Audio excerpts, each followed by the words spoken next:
Holy shit, dude, what's the matter? What happened? What's going on? There's so much fees! You heard that right. We are actually covering him in Porterverse Workbench. The one and only Busy Bee James.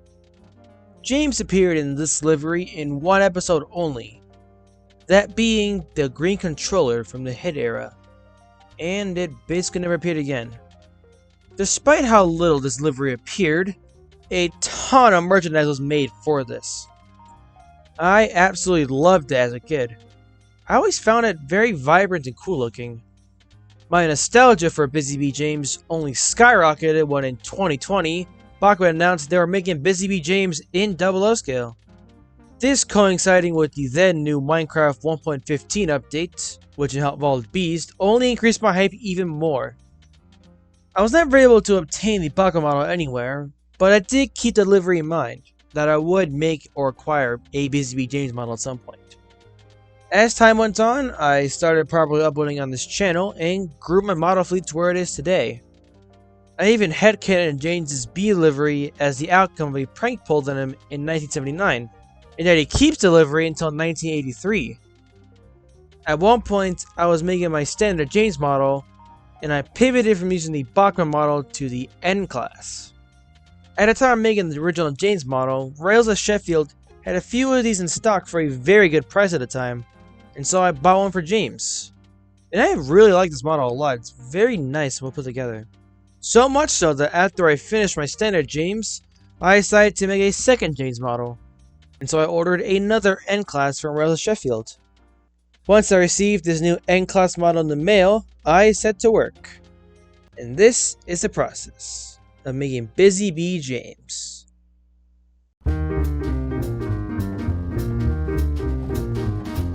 The process of making this model was simply painting.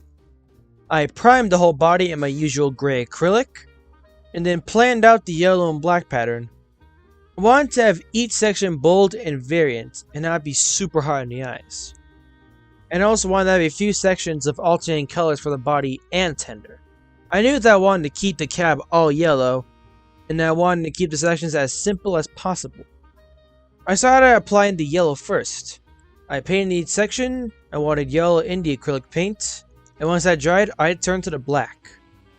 I made sure that the firebox pattern ended with black once it touched the cab, so that the whole cab would remain yellow. They aren't the same size as the boiler or anything, but at least it is uniform. It was very tedious work in some sections, but I'd say it was worth it in the end. I used the pipes extending from the dome as a border for the center black section. I also painted the dome itself gold along with the pipes. I used it as a sort of barrier. Same process with my original James. Following the primary bodywork, I did various touch-ups with black paint and red. The red paint was used for the running board, smoke deflector edges, and other parts. And I feel like the red is what makes this model pop a little more, you know? It's that third color helping color theory do its work. Very satisfying. Following that, I fitted the standard megaphone, as is for all my Porterverse models. And then I gave the model a matte clear coat. After a full day of drying, Busy Bee James was done. I am actually really happy with this model, and it's one of my all-time favorites. This is actually the first variant of a character I've done in terms of my main Porterverse model fleet. And for a first time for a model like this, I'd say it was worth it. I might even make more. I plan to hold on to this Busy Bee James model for the rest of my days. It's just such a novelty. I don't think anyone's ever done a realistic Bee James model before.